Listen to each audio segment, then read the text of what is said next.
ধর্মের জাতিভেদ প্রথাকে তোয়াক্কা না করে তিনি সমাজের নিচু জাতের মানুষকেও বুকে টেনে নিয়েছিলেন। খোল করতাল সহযোগে তিনি হরিনাম সংকীর্তন করতে করতে ভক্তদের নিয়ে নদিয়ার রাস্তাঘাটে ঘুরে বেড়াতেন।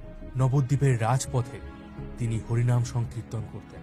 মাতাল জগাই মাধাইয়ের মতো পাপীকেও তিনি ক্ষমা করেছিলেন এবং ভক্তরূপে গ্রহণ করেছিলেন। চৈতন্যদেবের প্রভাবে মুসলমান জবনরাও হিন্দু ধর্ম এবং বৈষ্ণব ধর্ম গ্রহণ করেছিলেন।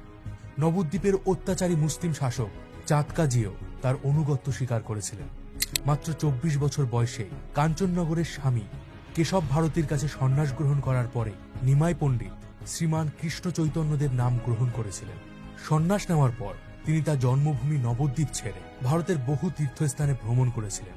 মাতা শচীদেবীর ইচ্ছায় তিনি পূর্বপুরুষদের জন্মভিটা উড়িষ্যায় গিয়েছিলেন ধর্ম প্রচার করতে এবং জীবনের বাকিটা সময় তিনি সেখানেই কাটিয়েছিলেন। উড়িষ্যায় থাকাকালীন তিনি বেশিরভাগ সময় পুরীর জগন্নাথ ধামে থাকতেন।